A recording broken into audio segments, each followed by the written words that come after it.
Well, thank you. Pat, are you ready? Yeah, I'll. We'll do one more round and then we'll start.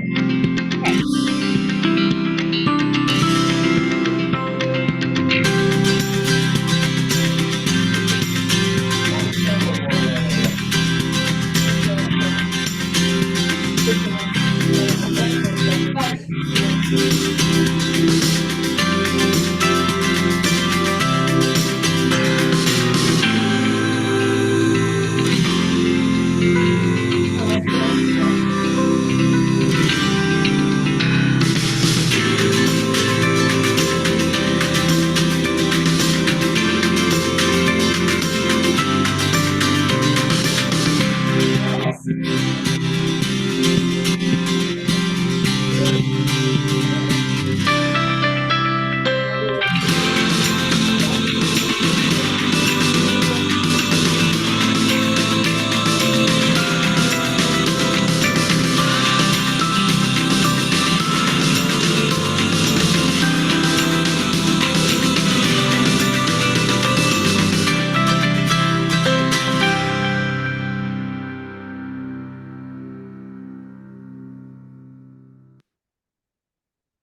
Well, hello everyone. Welcome to our Nevada Alzheimer's State Day Know Before You Go workshop. And I trust you. I trust that you already know what you need to bring to our Nevada legislatures. It's in your heart, it's in your story, it's in your connection with this disease. And you're doing such an honorable service to your loved ones. Maybe you are someone living with dementia. This is a wonderful way to use our stories to make change and make a difference. And so today we are going to spend a little time getting to know one another, understanding sort of more of the process, kind of reviewing what the state policies are that we're going to be presenting to our legislators, but really being able to learn how to share your story in a way that really motivates and inspires people to do that. I would like to, let's see, before we show a quick video, I am Kat Hartley, and I met the face of Alzheimer's disease when I was 6 years old. I lost my grandfather, my grandmother, my Uncle Duke, my Uncle Eric, my dad, and now I have my Uncle Al, and I lost my stepmother, Barbara, all to dementia. Dedicated my professional career to this disease and volunteer time, and just want others to be able to turn their pain really into some purpose. And then advocacy is a great way to take action and do that. So we're going to show a short video.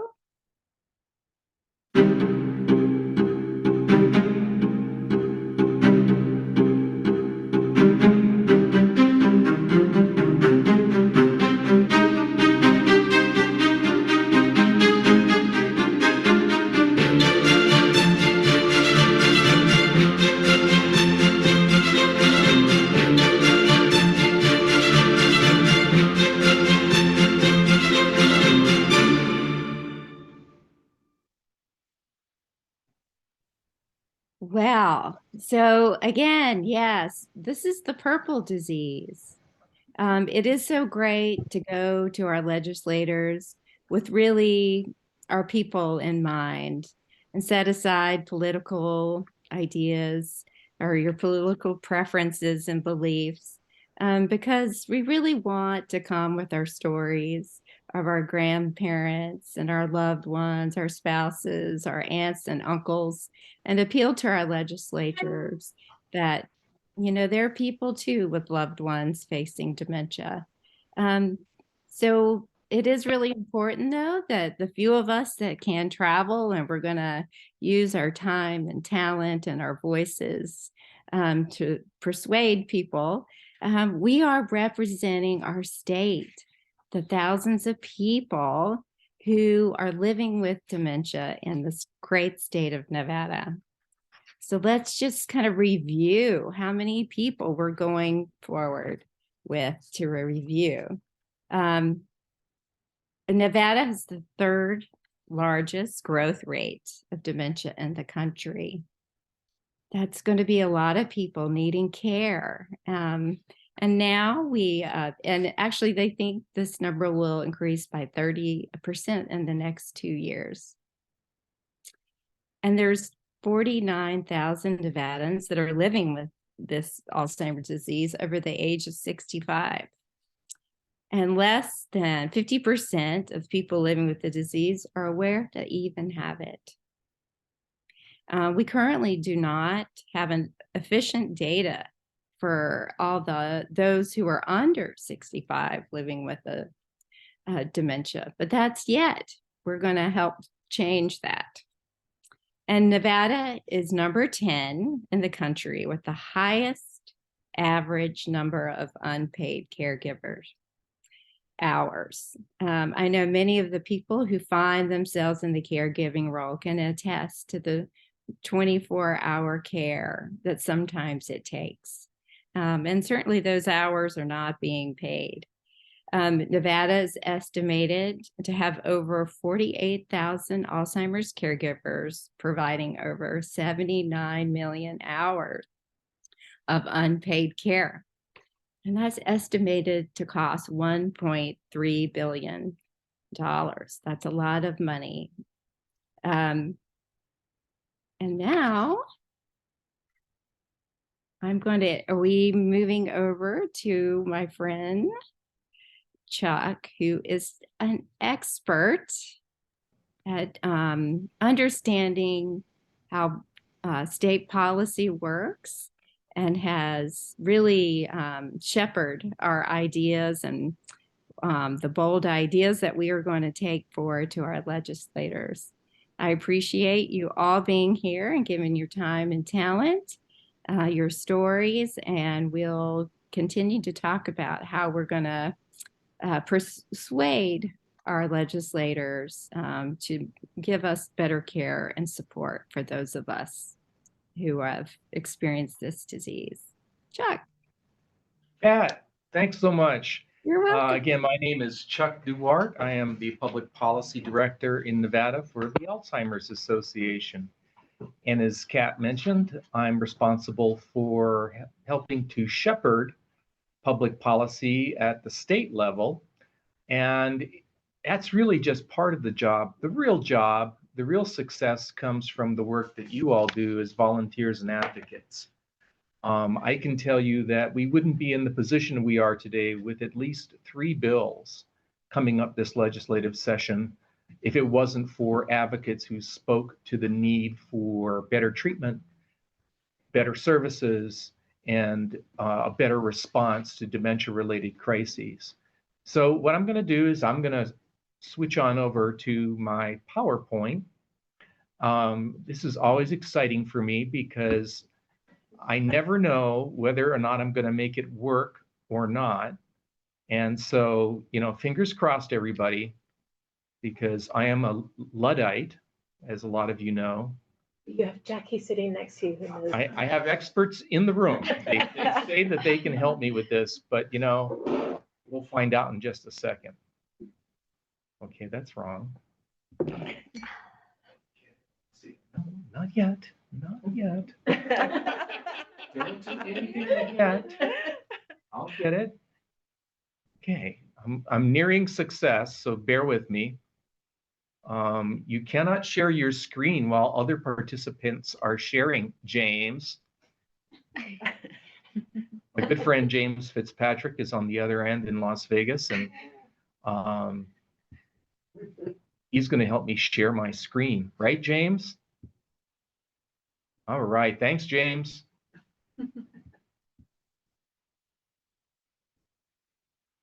Okay. Are you guys seeing that? Okay, let me just switch into presentation mode here. If anyone needs paper, let me All know. right, success. I call it a day. I'm done. All right, I'll talk to you guys later. No, actually, it's just a joke. Okay, so I'm going to talk about our legislative asks. And let me lead up a little bit with some information about how we got here. So as many of you know, Nevada runs what's called a biennial legislature, which means that every other year and every odd year, we have a full legislative session, which lasts for 120 days. In between, we call that the interim. Makes sense, right? In between, interim. And the interim session is an opportunity for legislative standing committees. These are committees that are established under statute to hear testimony, to investigate in more detail issues of concern, whether that's related to Health and Human Services or the judiciary or public safety or whatever, or education, whatever the case might be. And so we had a particular interim legislative committee that had jurisdiction over issues associated with senior citizen concerns. And that committee was the Legislative Committee on Senior Citizens, oddly enough, Veterans, and Adults with Special Needs. And it was chaired by Assemblywoman Michelle Gorlow, who you may recall in the 2021 session was instrumental in getting one of our bills approved to establish cognitive assessments as a part of the Nevada Medicaid program. And so during the interim, the Legislative Committee heard testimony, and I was joined at the dais in April of 2022 by Kathy Maupin, who talked about her experience with dementia and as a caregiver, and spoke very eloquently about the issues associated with that. And it was really from that moment that the committee felt that they needed to support us with legislation.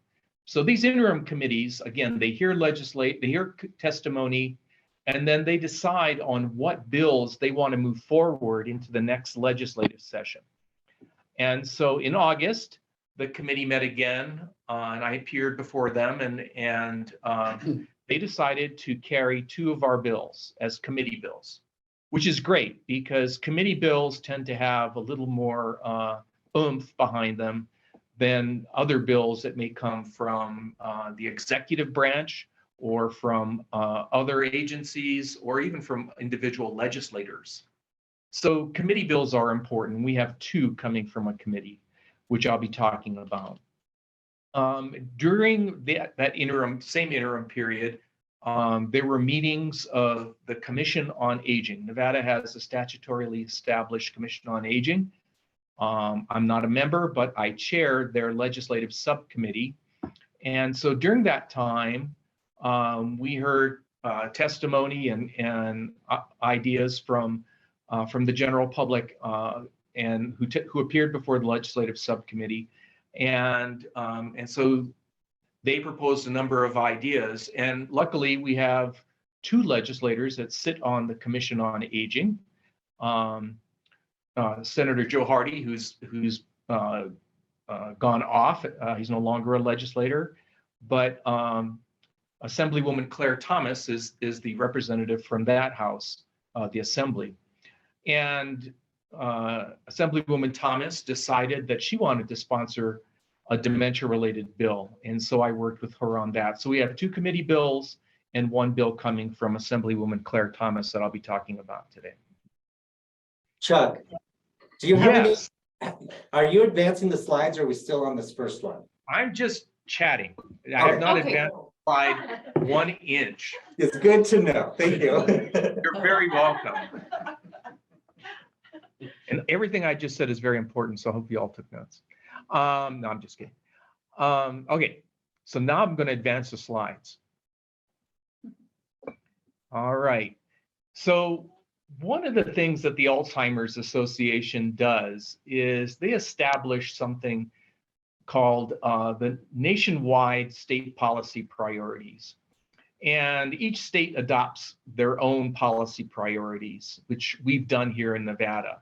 So this nationwide state policy priority template is used by folks like me, and there's many of us across the nation working in different chapters and in different states.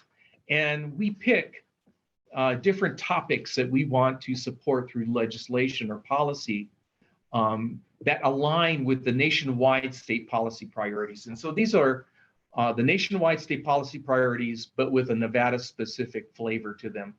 And so in July of 2022, the association adopted a new set of NSPPs, they call them, or nationwide state policy priorities.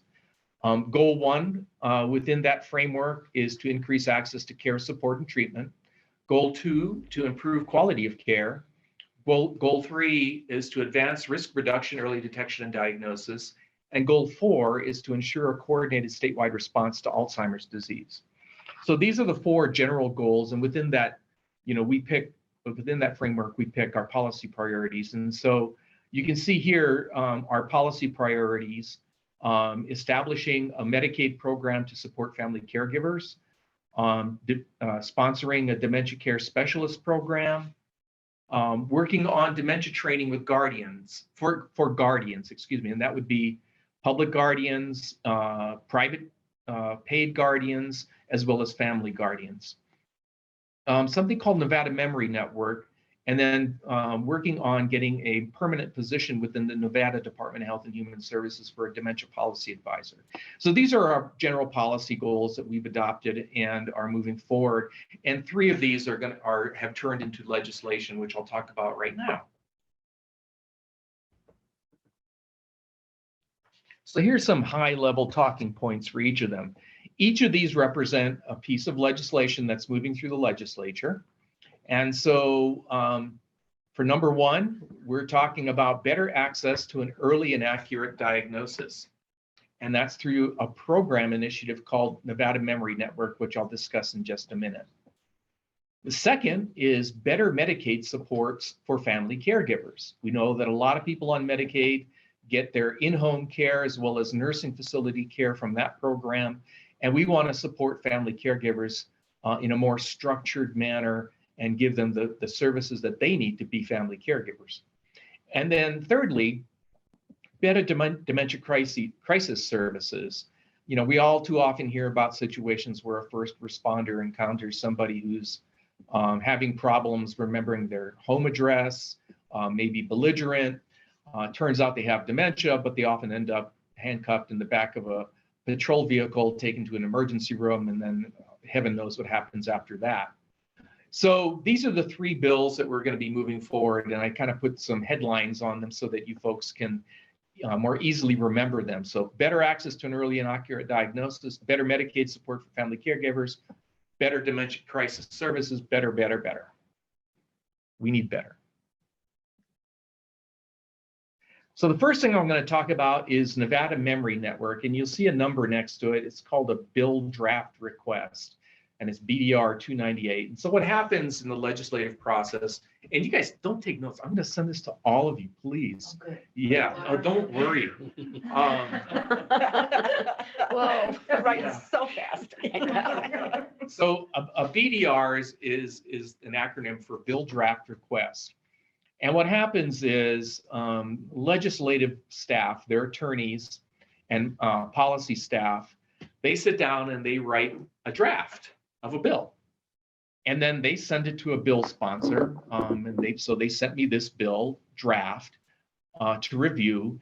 And what they do with that bill draft is they'll turn it into legislative language for an actual bill. So bill draft request number 298, once it's actually put into the format of a bill, it'll be given a bill number. So we don't have a bill number yet, so it's still a bill draft, but it goes by BDR 298. If any of you have gone on the Nevada Legislature website, you can look this stuff up. You can look up legislation for the 2023 legislative session by bill draft, by bill number, So anyway, this is 298. And the work on this actually started about a year ago through a collaboration between a number of academic and clinical partners that I've been working with over the last year. And so what we did was, well, let me tell you who the partners are.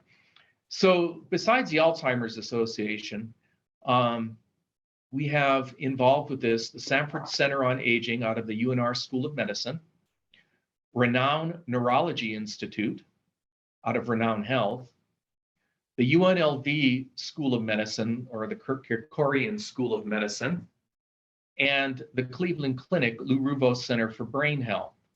We've all sat down and looked at ways of improving access to an earlier and accurate diagnosis. What we know from talking with clinicians such as Dr. John Arts out of Renown Neurology or Dr. Dylan Wint out of the Cleveland Clinic is that when somebody has the onset of symptoms, or even after they're referred to a specialist like Dr. Arts or Dr. Wint, it may take as long as 6 to 8 months for them to get an appointment. And from there, a diagnosis of dementia if they have it. But even prior to a referral to a specialist, oftentimes individuals will go for years. And the research suggests between 2 and 6 years after the onset or recognition of symptoms before they can get a diagnosis. And sometimes they never get a diagnosis. And so we know that that issue, that access to accurate screening by a primary care provider and accurate diagnostic work by specialists is really hard to come by, particularly here in Nevada, where we're considered a neurology desert, one of 20 states across the nation. And so we looked at other states that are doing it a little bit better than us. And we had discussions with Emory University, with researchers there who've established through their legislature something called the Georgia Memory Net. And Georgia Memory Net is a public-private partnership between Emory University and their Dementia Institute and 5 clinical sites across the state. And they have a very robust system of care there. Well, we thought we could do one better than that. And so what we decided to do was to take advantage of our academic partners and the work they're doing, as well as our clinical partners, and put together something called Nevada Memory Network. Our academic partners at the UNR and UNLV Schools of Medicine, have federal grants. Each school has a $3.8 million grant to train primary care providers in providing better geriatric care, as well as cognitive screenings. So that work is ongoing. But those 2 departments within the schools also work with private clinical partners. So in the north, it's Renown Neurology Institute, and in the south, it's the Cleveland Clinic. And so we wanted to take advantage of that structure of clinical and academic partners to put together a system of care. And, you know, folks say a picture is worth 1,000 words, so I'm going to show you a picture instead of just wave my hands in the air and talk. Oh, I might have skipped the picture. Oh, no, I might have to wave my, oh, there we go. I was afraid I was going to have to wave my hands in the air or do some symbolic dance or something. Okay, so this is a picture of the system of care that we're talking about. And so you can see over here on the top right, you can see, or on the top, you can see our primary care practices. And our UNLV and UNR Schools of Medicine are working on primary workforce enhancements to improve screening by primary care providers, including the use of telemedicine for dementia screening. From those primary care providers, what we want to see is more referrals to memory clinics, and these would be the Renown Institute as well as the Cleveland Clinic in Las Vegas. This bill will go to support funding That'll pay for additional clinicians, perhaps a geriatrically trained nurse practitioner or physician assistant, perhaps a family physician in geriatrics, who can help and augment what's already going on in these clinics in terms of diagnostic work.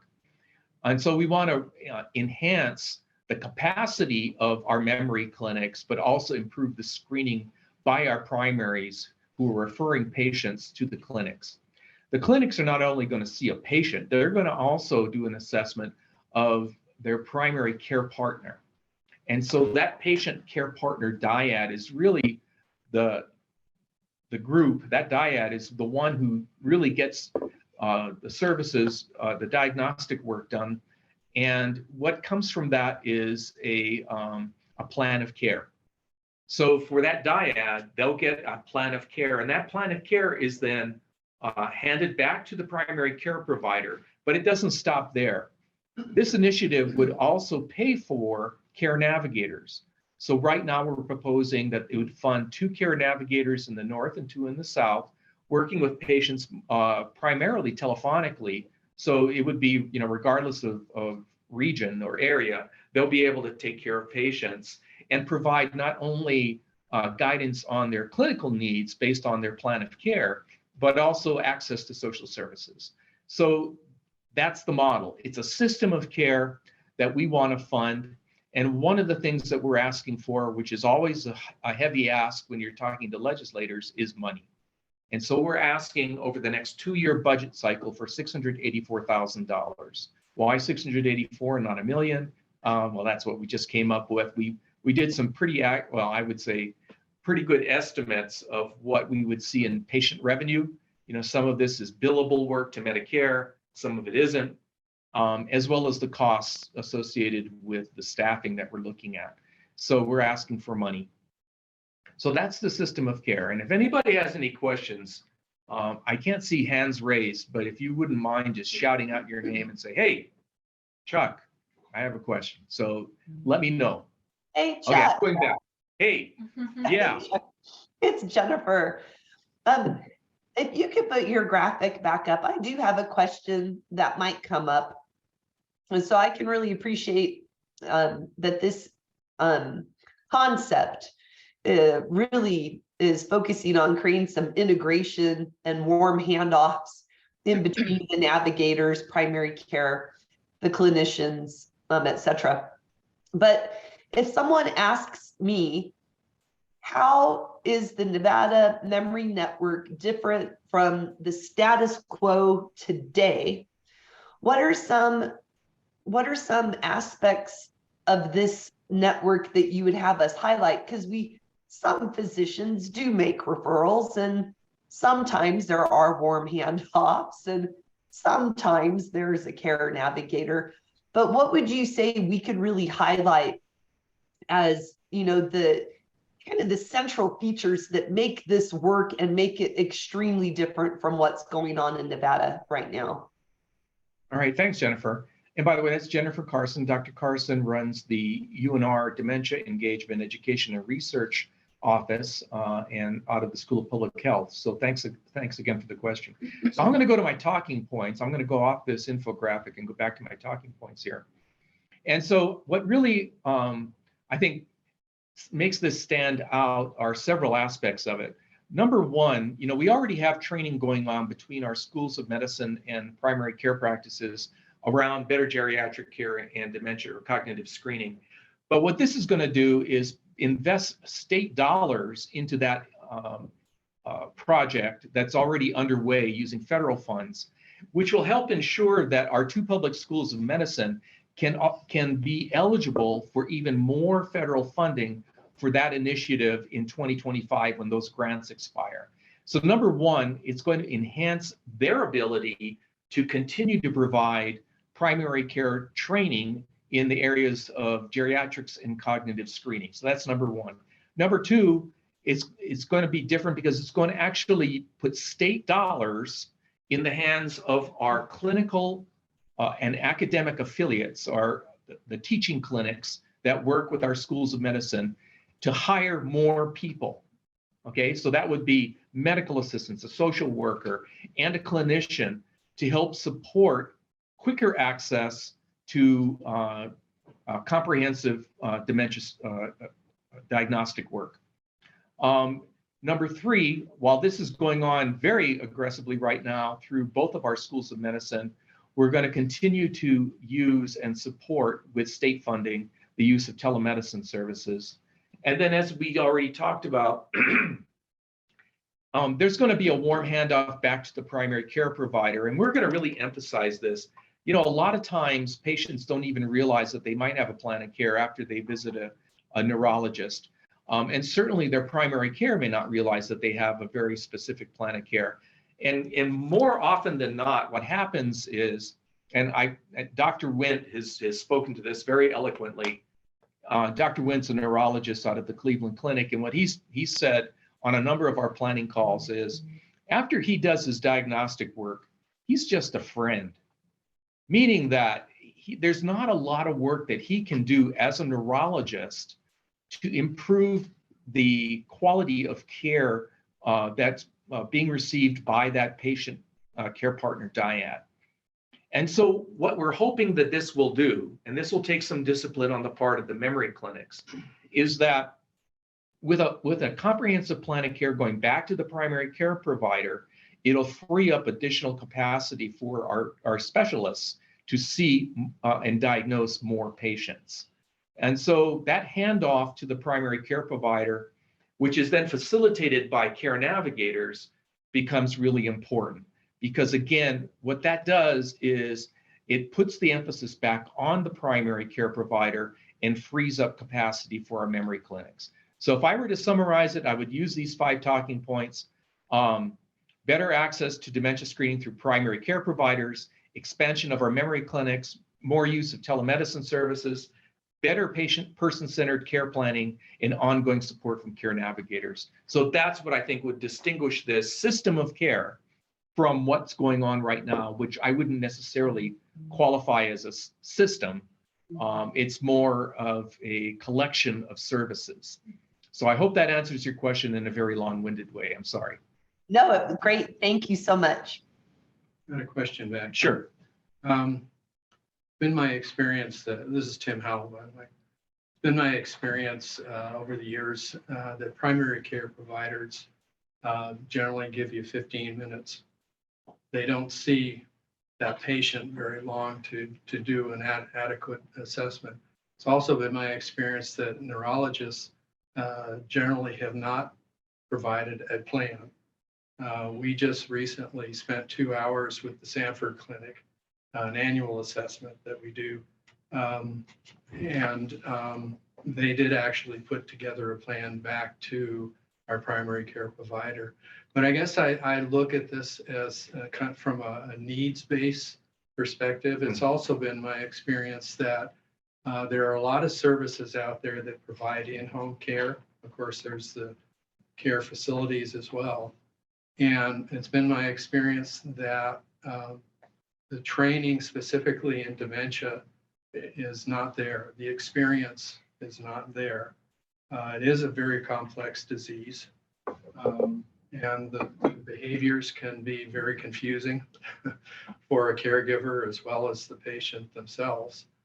So I guess I'm wondering, and folding this back to your comments about Medicaid, we make just enough money so we don't qualify for Medicaid, and Medicare doesn't cover in-home care, as you know.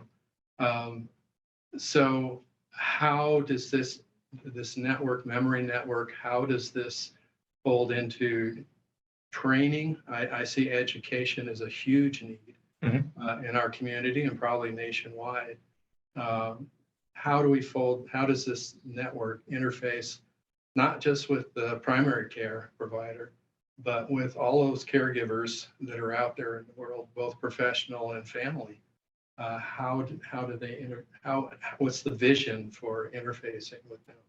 So Tim, I don't know if you all heard, but Tim sort of asked a very broad, far-reaching question about all the aspects of care that are available or not available to individuals and families who are experiencing a diagnosis of dementia. And I will tell you quite frankly that this addresses a part of it. Okay. There are other things that we are trying to do which address other aspects of it. So, for example, this particular initiative really is going to be focused on early access to a diagnosis.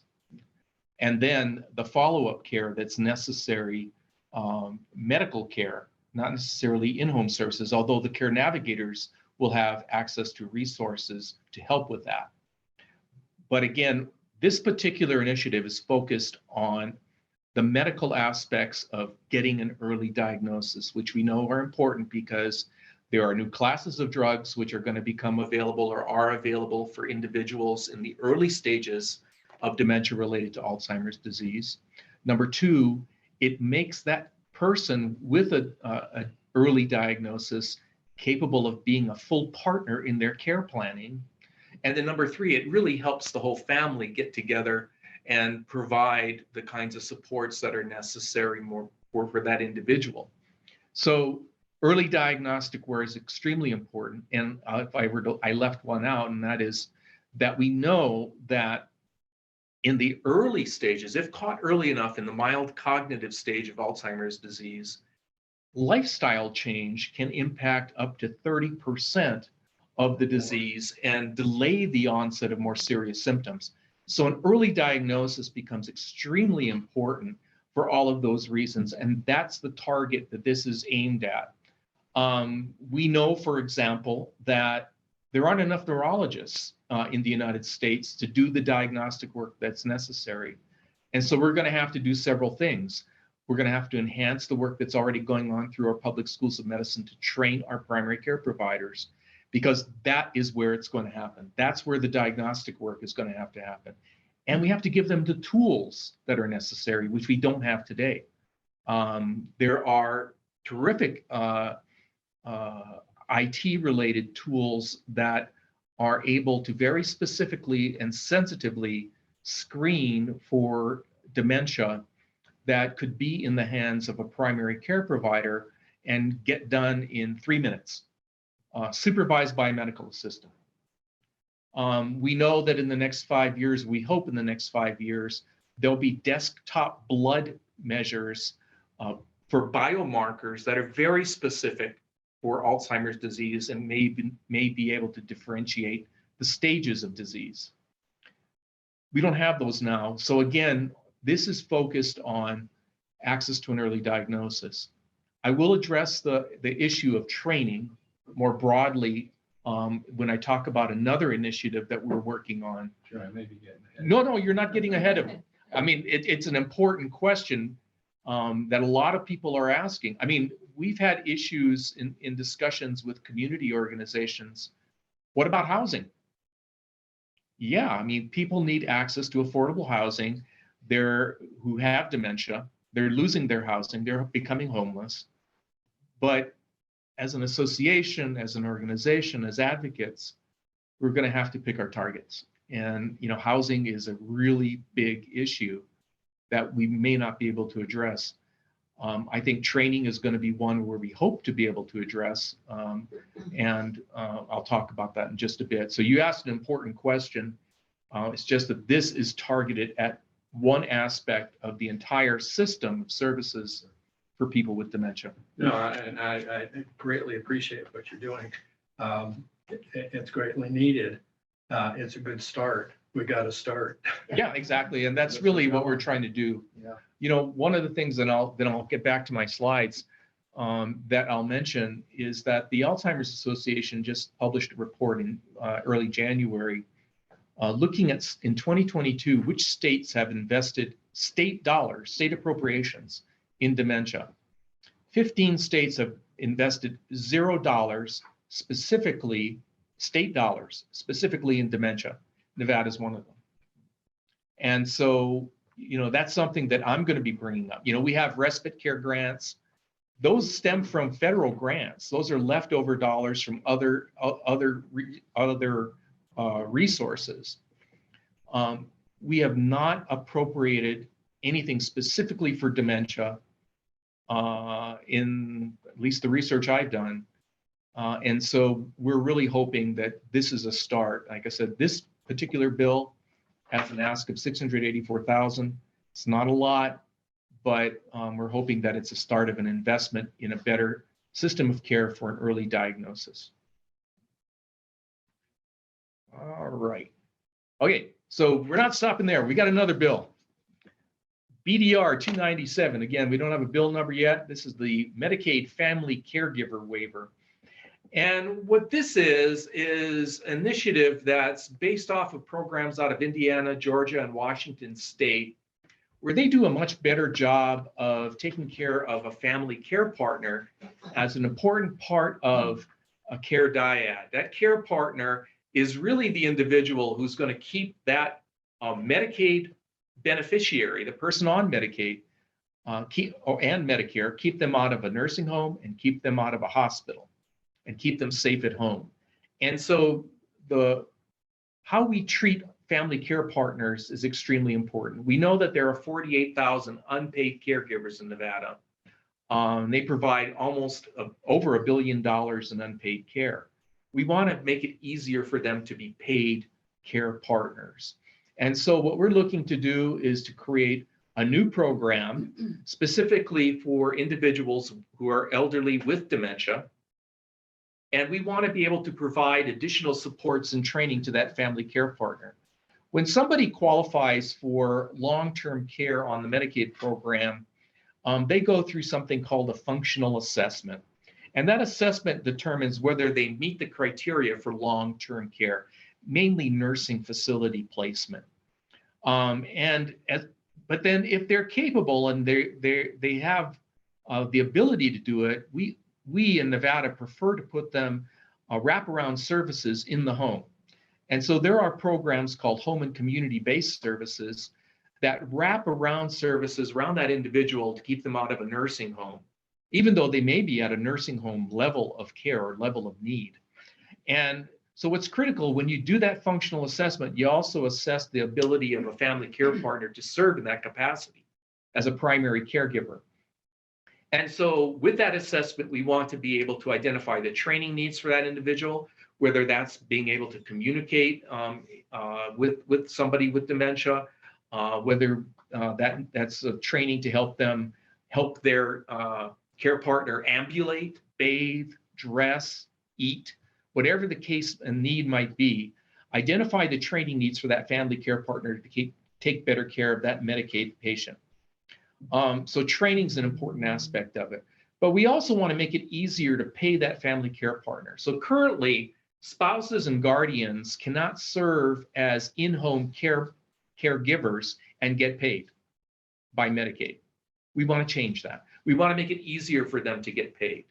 And so this program would make it easier for them to get paid, including spouses and guardians. And then finally, what we want to do is provide support for that family care partner. And so that means that state social workers who oversee these programs would keep track of the needs of that family care partner and be able to provide them when needed, things like not just training, but respite services. So this is a Medicaid program that we're hoping will be enacted. I should also mention that BDR 298, the Nevada Memory Network, and BDR 297, the Medicaid Family Caregiver Waiver Program, are both bills that Chair and Assemblywoman Michelle Gorlow out of the Legislative Committee on Senior Citizens is sponsoring as committee bills. Okay, so that's an important aspect of this. We've already got sponsors for these bills, and it's going to be moving forward as committee bills and not just from an individual legislator. Yes, one more quick. Tom Managai, why whatever, I agree with everything he said. I'm also pro caregiver. Medicaid, I don't qualify for Medicaid. Right. It's not gonna do me any good. So this is specific, again, we're not going to be able to reach all populations, all groups. This is intended for the Medicaid program. But this is somebody, I'm on Medicare and I'm on Right. Social Security. I just unfortunately did too well when I was younger. Well, and we're lucky. Don't We're lucky you negate did, that. but again, So now the value of Medicaid and the reason it's easier to make changes in Medicaid than create state-funded programs. I understand why you're doing Medicaid, but I'm saying, is there any effort to do Medicare? No, there isn't actually, not at the state level. Now, I will tell you, there's federal legislation that we've been talking about at the association called the Comprehensive Care for Alzheimer's Act, the CCAA. And it's been sort of languishing in Congress for the last 2 years. But through advocacy work at the federal level, because Medicare is a federal program, Medicaid is a state-funded and federally funded program administered by states. But Medicare is wholly federally funded. So if you're going to make changes to Medicare, you have to do it through Congress. Yeah. And so the CCAA, the Comprehensive Care for Alzheimer's Act, is looking at new ways to create what I was just talking about, a system of care for people on Medicare who have Alzheimer's. And that would include things like in-home supports, training, et cetera. Well, everything you're doing for Medicaid, I can tell you what it needs to be done. This is everything that you're doing for Medicaid, they need to do for Medicaid. I will tell you that, because I ran Nevada Medicaid for 12 years and I ran Hawaii Medicaid for 3. I was a Medicaid director in both states. I will tell you that Medicaid does a much, much better job of providing in-home care than Medicare does, and has for over 30 years. And so, the Medicaid program is really the way that Congress set this up in 1965. Medicare was going to provide medical services for seniors. Medicaid was created to provide medical care for poor people, but it became the long-term care insurance company for the nation. Keep people off the streets. It keeps people who are low income, who qualify for Medicaid, and there are more and more of them in Nevada. It provides them with not only and pays for nursing home care, but also in-home care and supports. And so by default, the way Congress has set up the system of insurance, Medicaid is the long-term care. Just to give you an example, almost 7 out of 10 nursing home beds across this nation are paid for by Medicaid. 7 out of 10. And so a lot of people count on Medicaid for that type of service and support, which is why we want to improve the services that Medicaid's offering to the frail elderly who can qualify for in-home care. So the waiver itself is not going to address the income litmus test. The income remains the same. It's just whether a waiver is technically something that the Secretary of the U.S. Department of Health and Human Services signs that says you can provide in-home care in lieu of nursing home care in the Medicaid program. So that's all the waiver does. So, It doesn't change the income. okay, so if you don't qualify by income, you don't qualify Correct. regardless. Income and assets. Right. You talked about spouses and guardians. Guardians in the legal sense or Yes. guardians in the generic sense? Legal. Legal, okay. Yep. So they would have to go through the process then. Yeah, so spouses and guardians are considered legally responsible individuals who otherwise have to provide services. So for example, if as a, when my sons were minors, I had the legal responsibility to take care of them, right? And so I couldn't use a state-funded program to pay for them if I was able to do it. And so that's the way Medicaid looks at it. LRIs, or legally responsible individuals, have to provide the services. But we know that a lot of LRIs are spouses and children who become guardians, give up their careers, give up their livelihoods. And it's important to give them some income in order to serve as a primary caregiver for that Medicaid beneficiary. So this is what we're going to be asking for. So again, we're looking at for better support for family caregivers on the Medicaid program, person-centered training for family caregivers, easier payments for caregivers, allow legally responsible individuals, spouses and guardians to be paid family caregivers, and to provide ongoing support and respite for family caregivers. So those are the talking points for that program. The last program is actually a bill that is being sponsored by Assemblywoman Claire Thomas, who serves on the Nevada Commission on Aging. Assemblywoman Thomas was very interested in doing something about Alzheimer's. In fact, she has 9 family members, siblings, parents, grandparents who passed away from Alzheimer's. She's a Black woman. She's got family who have Alzheimer's right now, and so she's very concerned and engaged in this. And so she is proposing Assembly Bill 167, and this bill establishes something called a dementia care specialist program.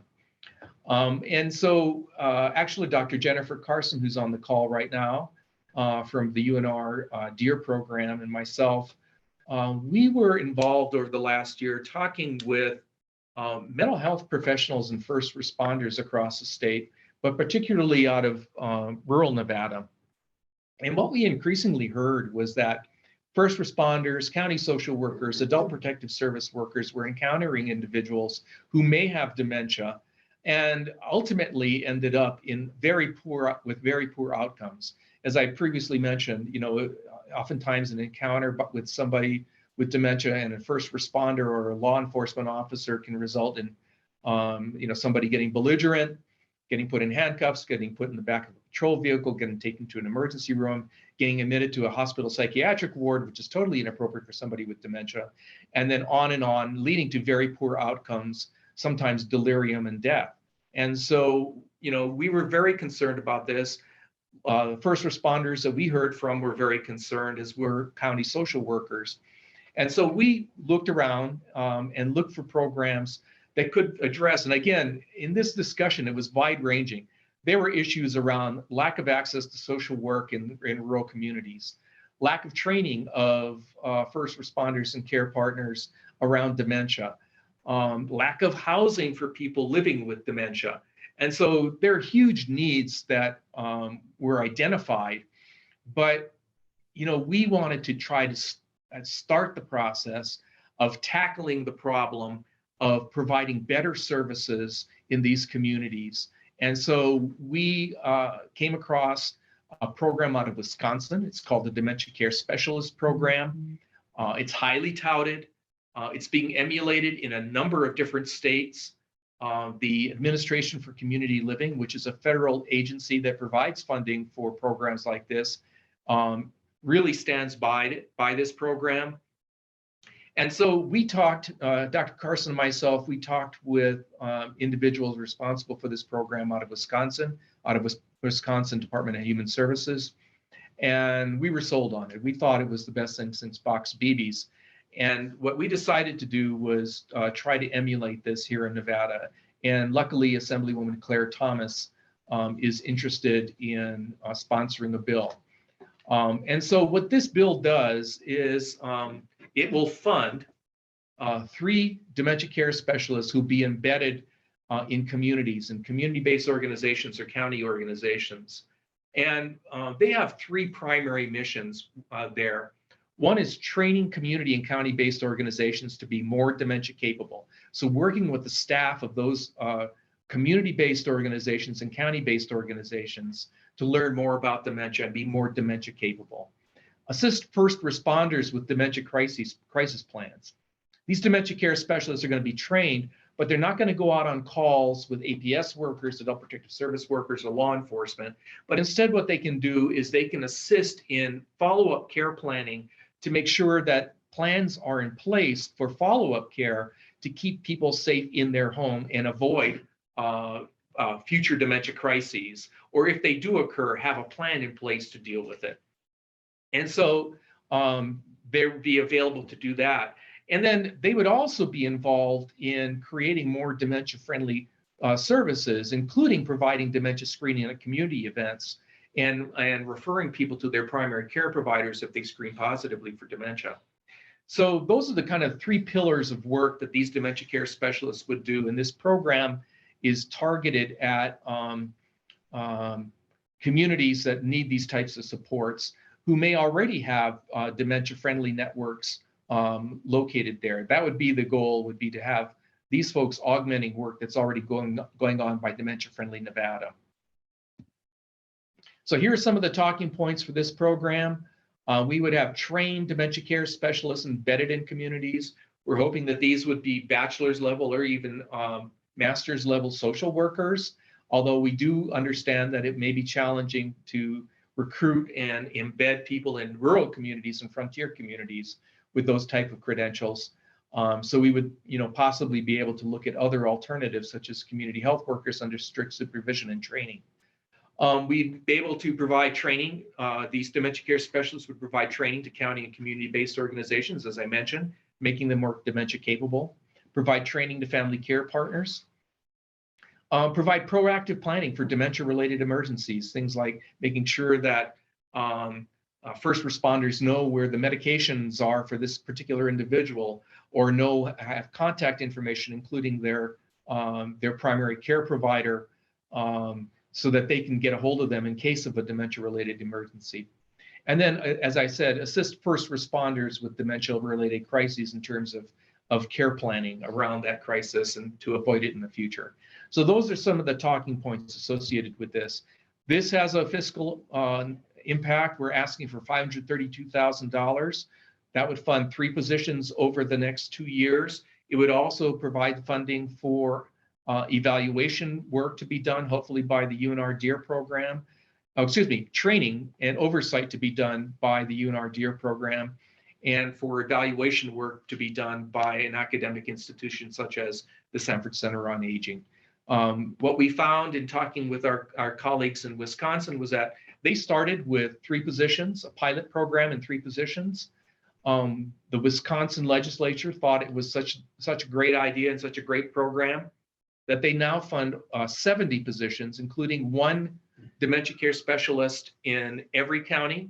And they also have dementia care specialists in a number of tribal communities. So we're starting small, but we're thinking big, and we're hoping that this can expand in the future.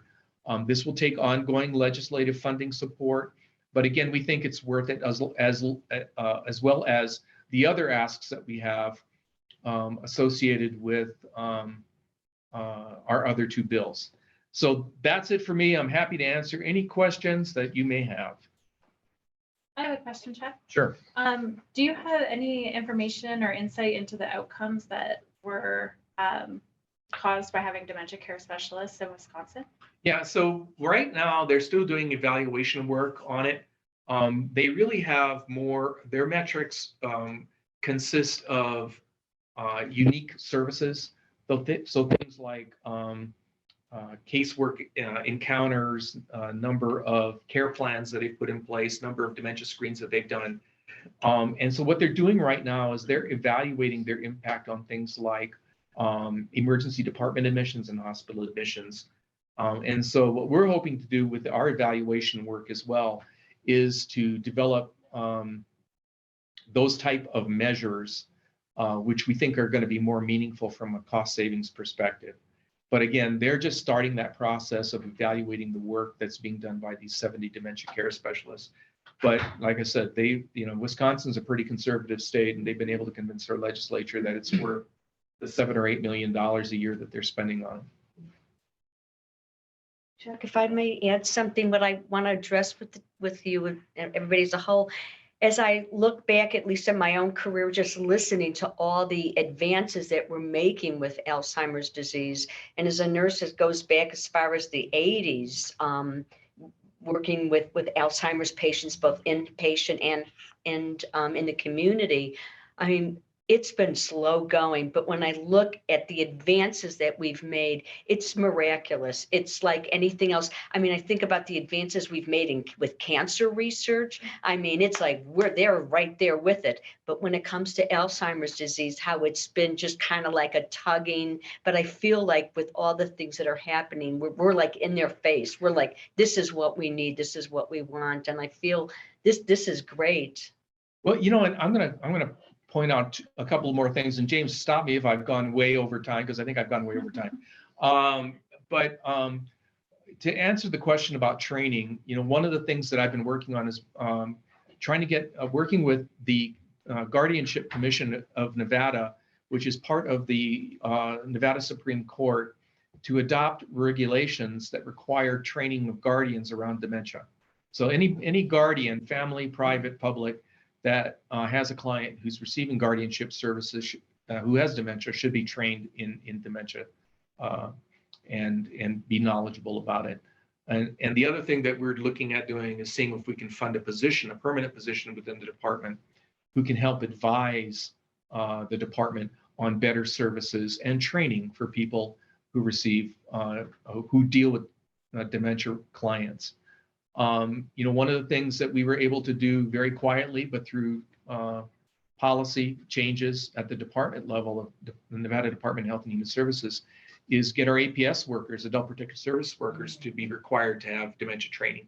So they're doing it now, and they did it voluntarily. They adopted that initiative voluntarily. So we're trying to expand that training. And organizations like Dementia Friendly Nevada, which collaborate with us, are also trying to do the same thing and reach more people and educate them about the importance of being dementia aware and dementia capable. I just said, I'm sorry. Yes, please, Barbara, go ahead. I just had a question. Is in one of these different asks that we're doing, is there one that gives information to after a person is given a diagnosis of dementia? Is there someone who's going to point them in the direction of like a resource center of what to do now? That seems to be a big problem, that they're given a diagnosis and then they're left for nothing. They're not given any direction. They're just like, oh my gosh. So I'm going to go back to two things. One is that picture I showed you.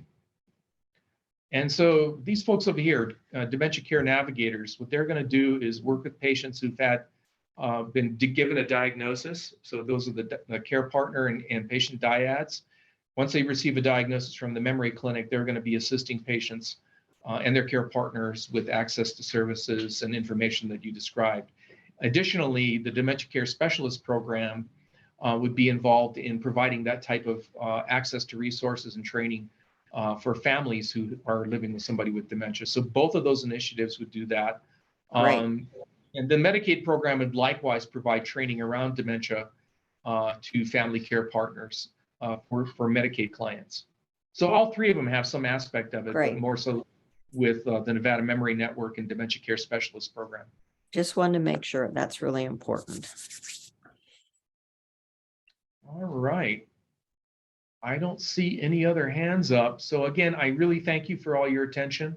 I know I talked way too long and provided way too much information, but hopefully it's been helpful. And like I said, I'm going to be sharing these slides, or I guess James is going to be sharing these slides with everybody who registers or in attendance. And I see Jennifer's hand. Just one more question, Chuck. Thank you for providing such a wonderful and detailed overview for us. I feel much better prepared. I am curious on the memory clinic. I know you described Nevada as a neurology desert currently. How much additional capacity would this bill bring to the clinical services currently provided by Renowned and the Cleveland Clinic, Lou Ruvo Center for Brain Health? Are we talking about twice the capacity or even more than that? So it's a good question, Jennifer. I don't know their current capacity and the number of patients they're currently seeing, but the way that we structured this proposal is to serve an additional 250 patients altogether, 250 patients, or maybe it's each. I have to go back and look. I think it's 250 patients total statewide through the Renowned Neurology Institute and through the Cleveland Clinic. I'll have to go back and confirm that. It may be 500, 250 at each center. I think it is 500, 250 at each center. Great, thank you. That's really helpful to know. And that would be incredibly helpful, 250 additional people per year. And I'm gonna make a comment here. Again, going back to my friend Dylan Wint, Dr. Wint is just a wonderful resource. And, you know, he made a comment in one of our planning meetings that he can teach a primary care practitioner to diagnose specifically 83% of all dementias. And he can train them very quickly to do that. And I thought that was a really interesting statistic that he put out there. And I think it really does speak to the need for us to have a dementia capable primary care workforce to do this type of screening and provide more accurate screening and diagnostics to patients early in the disease process. All right. Question back here. Oh, got another question. We have a case manager who happens to work for Prominence Insurance. Mhm. I see a connection between the navigators and the insurance companies who are, of course, interested in saving money. Is that somewhere in the thinking, if not in the plan? Actually, Is there an interest in the insurance companies? I mean, it might be in their best interest too. it may be in their interest, but it's not in ours. What we're really focused on is making sure that the care navigators, the work that's going on with this network is insurance agnostic. Okay. That we're not going to do an insurance biopsy on you before we, we do the service. Sure. Wallet biopsy, I think it's called. And so, yeah, so regardless of whether you're insured or uninsured, we want to be able to take care of you, and that's what this proposal does. Our case manager is actually a nurse. Yeah. Who had worked, actually was a nurse with my cardiologist years ago. And she seems to be insurance neutral. I mean, she's doing her best to find resources and help us navigate the medical profession as well. And just my experience anyway has been that it's not the wallet check. It's more of a care check. You know, there are occasions, and I'll speak to this because I ran the Medicaid program here in Nevada for 12 years, where insurance and quality of care align. And, you know, there's a saying that better quality of care is less costly. That's not always true. Sure. Yeah.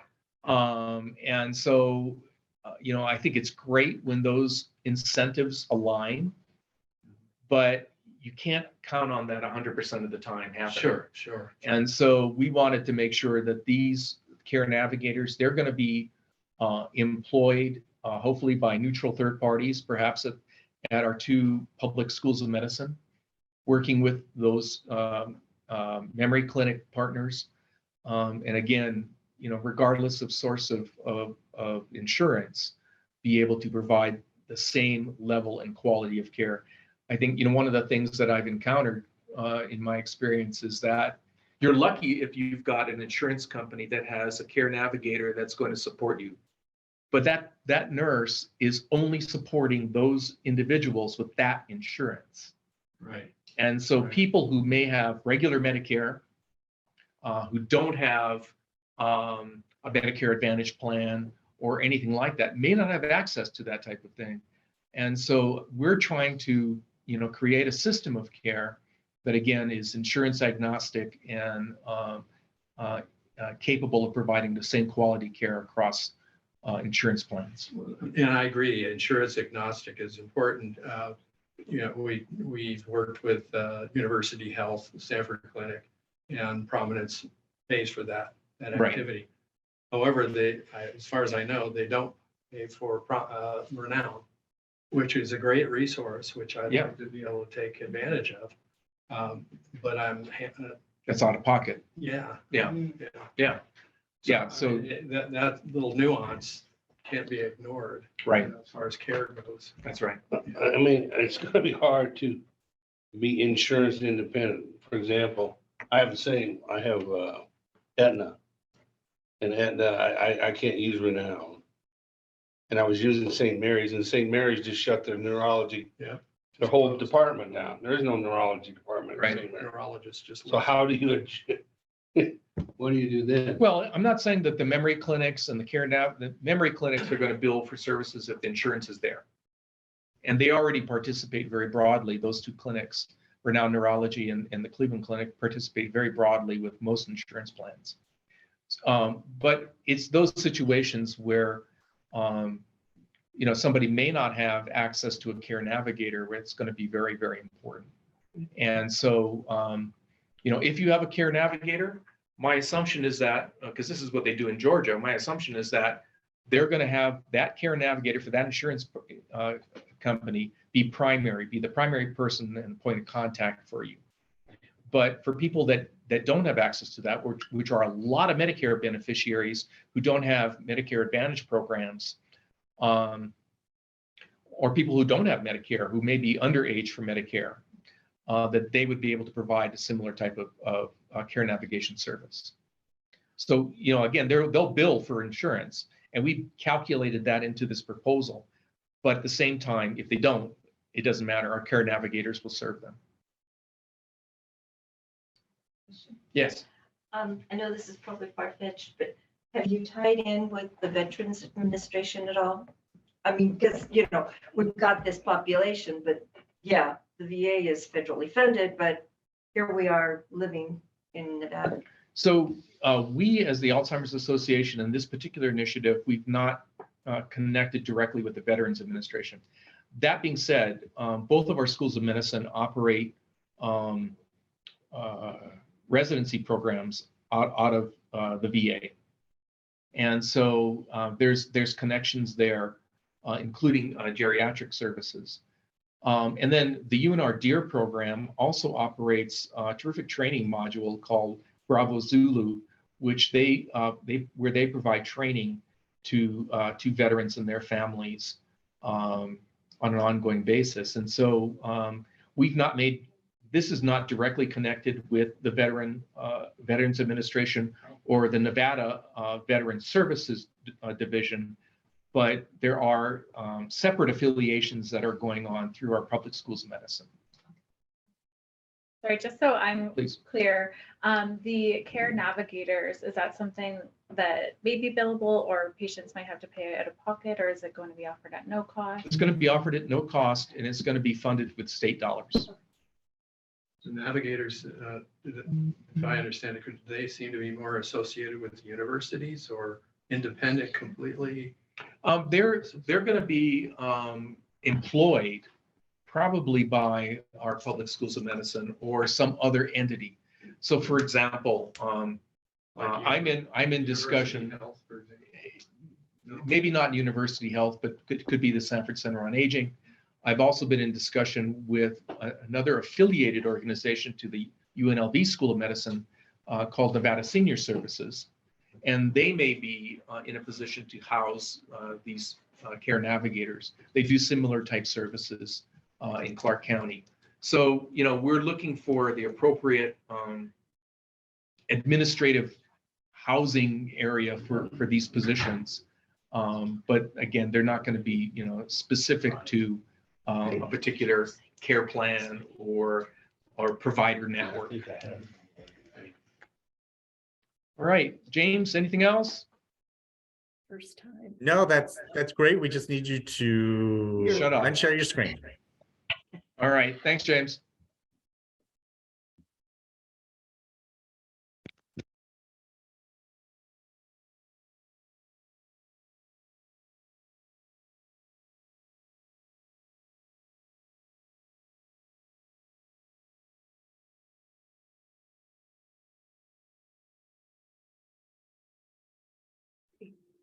And Kathy, you're up.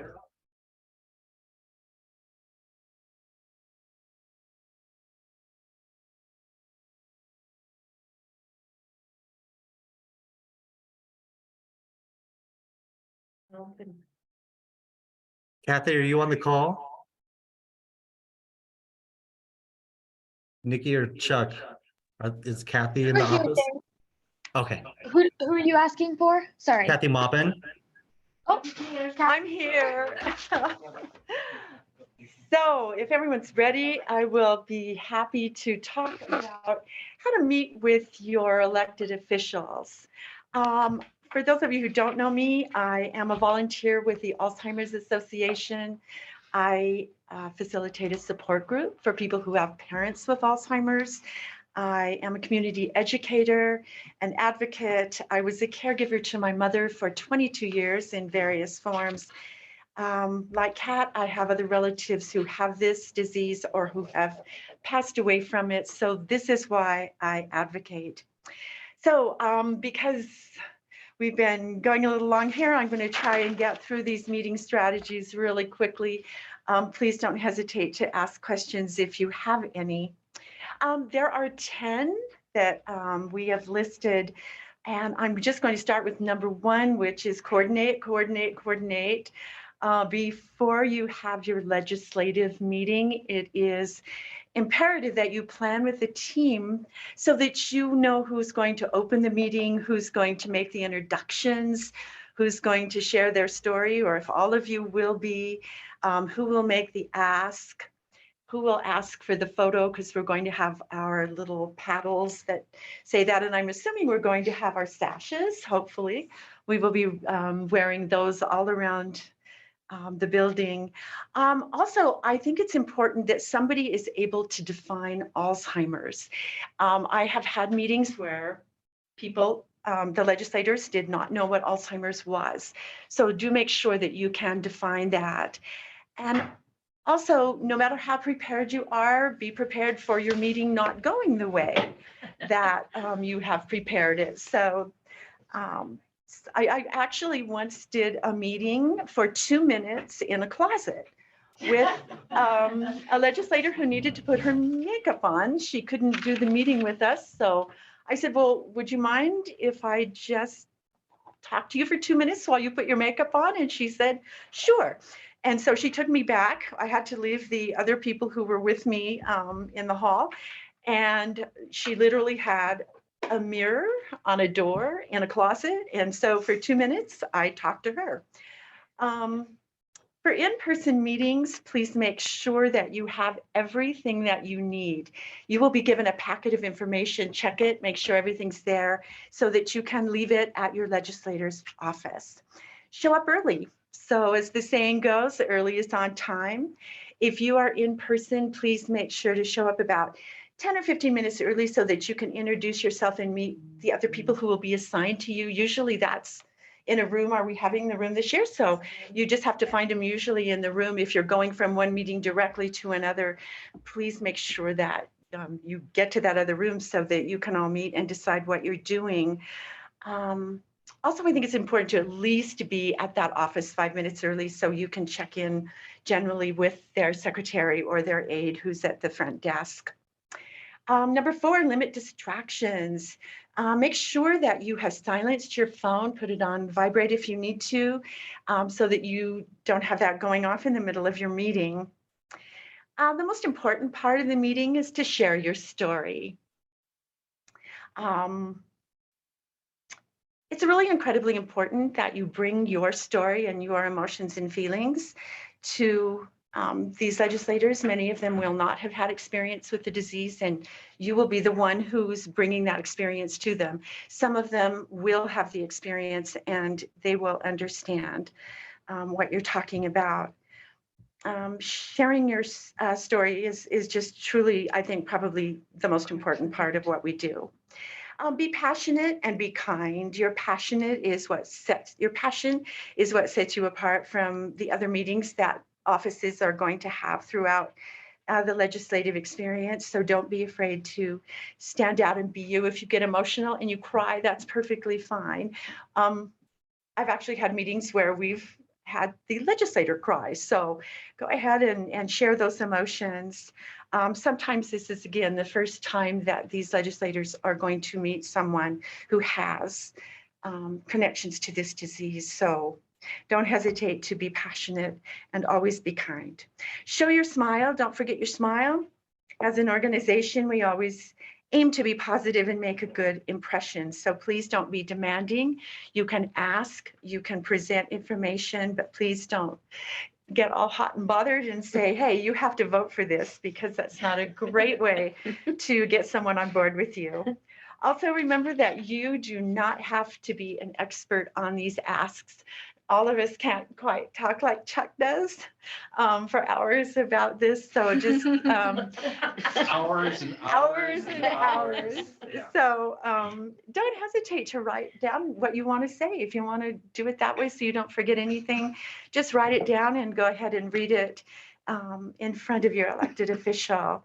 And if you don't know the answer to the question, you probably already know that you can say, I don't know, but I will find out for you. And then make sure you tell Chuck that he needs to help you out here and get back to that legislator, or maybe Nikki or any of the other staff. Dress to impress. If you've got your purple, wear it.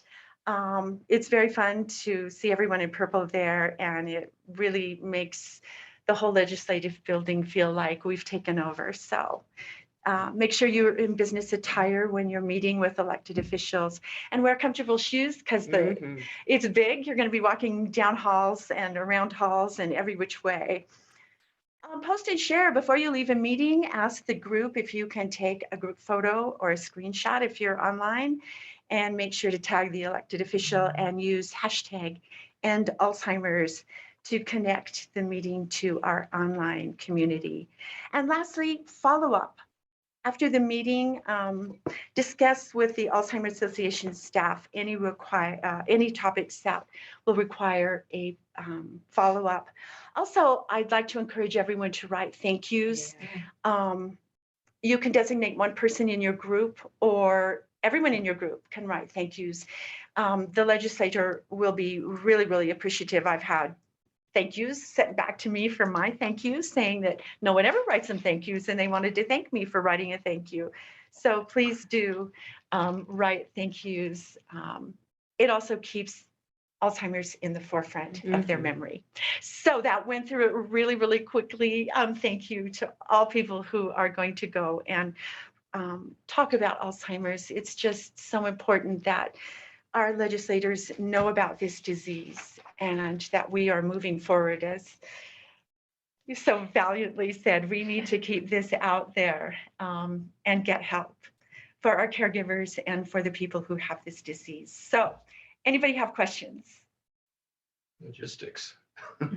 Logistics. For the 27th. Getting set. Yeah. Is that a good segue? Am I next, James? I don't know. Does he hear me? Oh, no, I know. I need a mic, Nikki. Oh, wait, no. And my portion is the intro to storytelling. I'm Amy, and I'm a support group facilitator. I'm an advocate. I do educational presentations. It says I'm muted. Am I really muted? When you're not. Okay.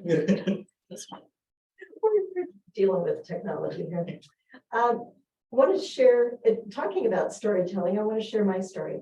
My story started with a proposal, followed by an immediate caveat that I may end up, or that he may end up with Alzheimer's disease. He told me that his mother had died the year before with Alzheimer's, but that it was definitely her alcoholism that had sped up the progression of the disease. And so she had died at 58. And I looked at this man who was incredibly handsome. He was an airline pilot. He didn't drink that much. He wasn't a smoker or didn't do drugs. And he led a very healthy lifestyle. And I said, I'm going to get 40 or 50 years out of this man, and then we'll deal with Alzheimer's. Little did I know that at 47, he would quit flying due to Alzheimer's, and that he would die 2 weeks after his 58th birthday.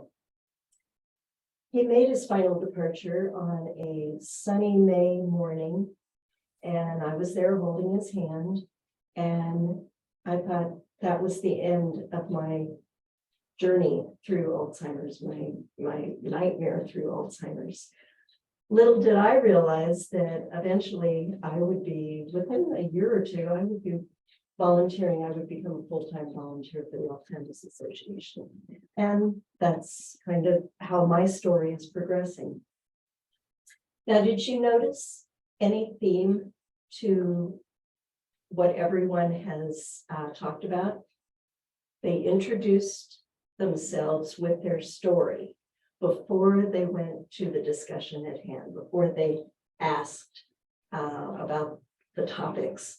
And that's what we want you to do when you get ready to talk to your legislators. So what makes a good story? It's your journey. It is your story. You are the expert at your story. It's your relationships, your inspirations, your memories, and your authenticity is going to be the most relatable to legislators. If you write your story for yourself and you're authentic to yourself, you are going to be relatable to the legislators. Remember, you're the expert. Now, how do we get their attention? Human beings, and that includes legislators, they are hardwired to learn through stories. My group is laughing. Legislators are people. Statistics simply are not enough to sustain the preconceptions or the challenge of preconceptions that these legislators have about Alzheimer's. A lot of people still don't know about the details of Alzheimer's and what needs to be done. So you're the reason that you are an advocate. You have that story to tell. And what we do is we think about chat, okay? Chat. The first part of chat is the C, the connect. Connect with your legislator. Ask them, do you know anybody who's had Alzheimer's, or is there anybody, do you have a story to share? And they 9 times out of 10 will have some kind of a connection to Alzheimer's and or dementia. Find that common interest or that shared history that kind of gets them to thinking along your terms, gets you to thinking about, or gets them to thinking about how they can connect with you. Politics is local. Talk about the statistics in your community. We talk about statistics in Nevada. They are there to represent us from Nevada. So yeah, you can throw in the statistics, but again, bring them back to that story. And the H part is hook them. Hook them by getting that focus on what you're asking, and hook them with a single anecdote.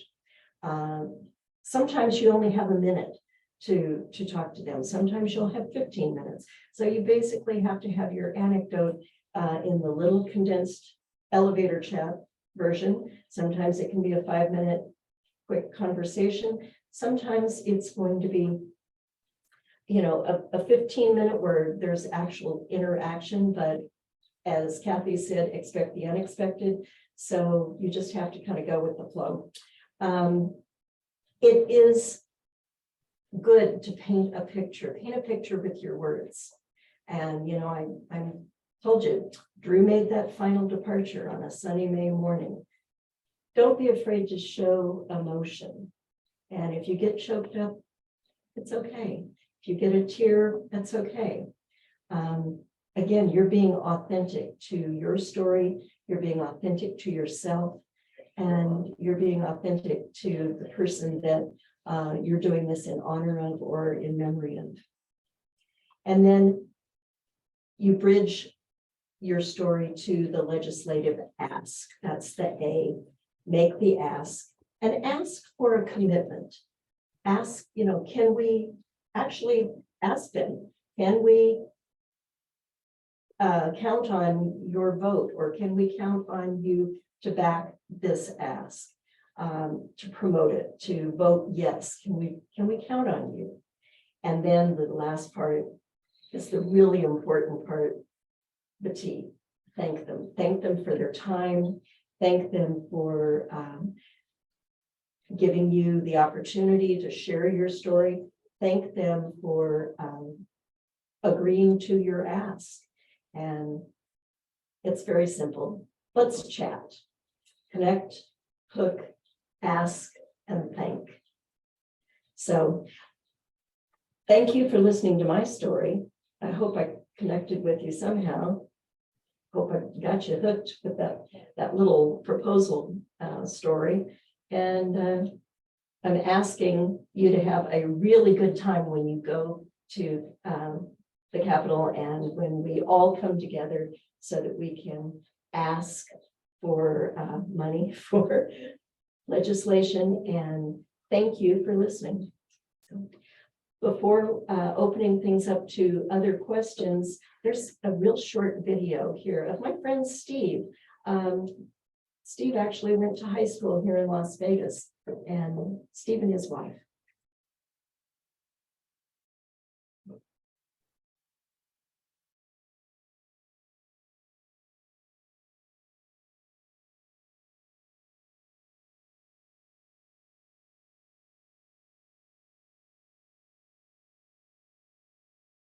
Sorry, everyone, we're having technical difficulties. With a smile. Amy broke the camera.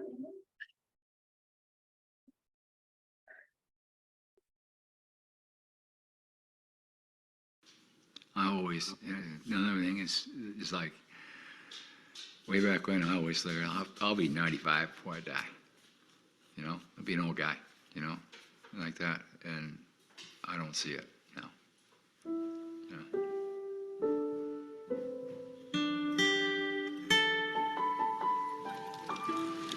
You're free.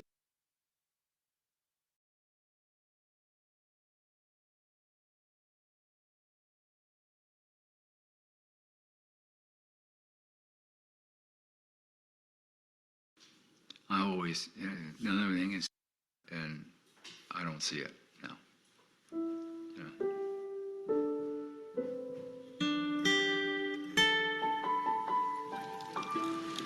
You're free. Yeah, you are. Nice, easy. Walking the dogs is part of my routine. It gets me out of the house. I do something. I get some air. They get the exercise they need because they're very active dogs. You know, I get out. I'm not sitting in the house all day.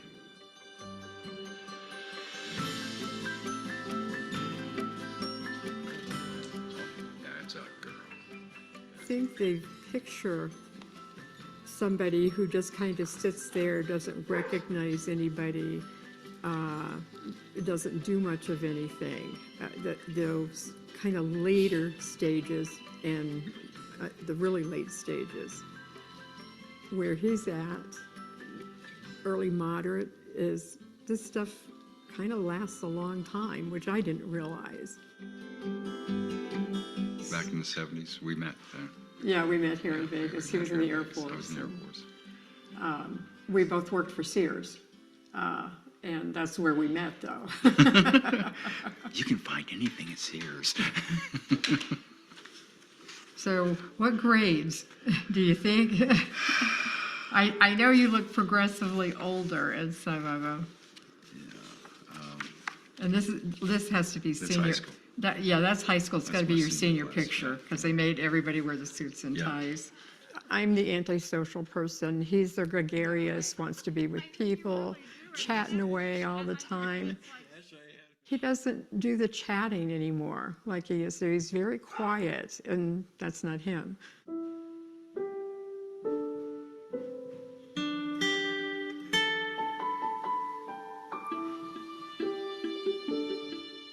I don't have the confidence I used to have.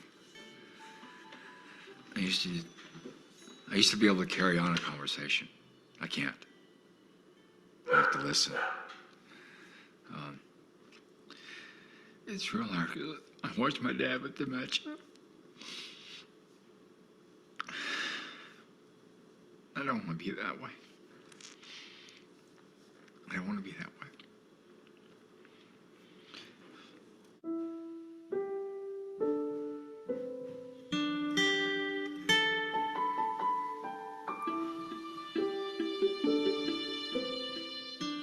The Alzheimer's Association has helped us out a lot, provided support that we needed at this time, and we see them providing support for other people that are at a little different stage. So I'm really glad they're around. This could go on for years, and I think that's part of the hard part. And I really appreciate, yeah, we could deal with this if this is kind of where you stayed. And people do stay at this level for a long time, or sometimes it goes really fast. He's still a person. He's still part of society. He still likes to have social interactions. He still needs to be included. Yeah, it takes a little more work. There are things that he can do but he has to have somebody with him to help him with it, you know, to be a part of it, that he can't go by himself, you know, and he would really like to be with people more. Hey, you're normal, I'm not. You know, I'm the one that's not normal, you know, and I'll give you what I can, you know, when I can do that. But you be normal and talk to me, you know, don't avoid. Even in the congregation, well, he's got Alzheimer's, and it's just, people just stay away, you know, and don't stop, man, just keep coming at me, you know, so I just, hopefully I can do that, and, you know, and keep on. I just hope that, you know, all this experimental stuff I've been taking and stuff, somebody finds a cure.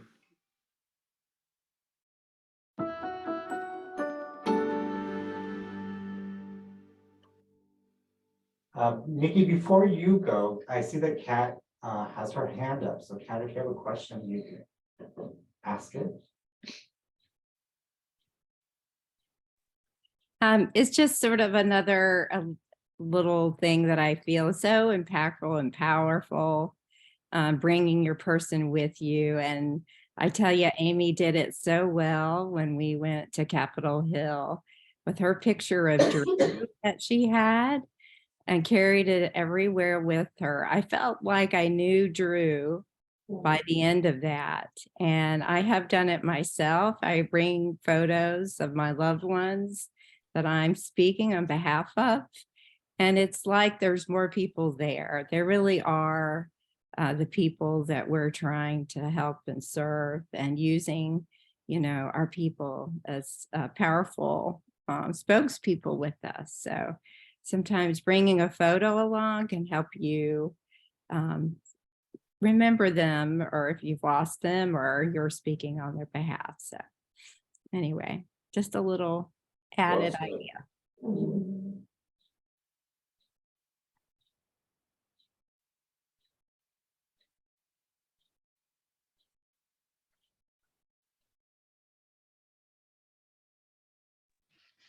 Okay. Hi, everyone. Can you all hear me okay down there in sunny Las Vegas? I'm assuming they can.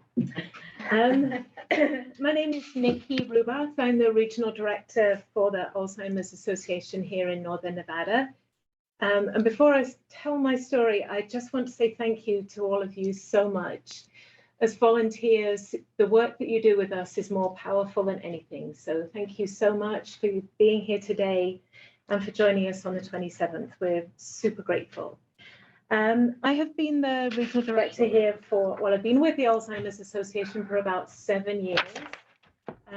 About 5 years prior to joining, my husband and I had a meeting with Alzheimer's Association staff in their former office when we were caring for my father-in-law, who by that point was approaching the later stages, and we really needed to identify long-term care for him.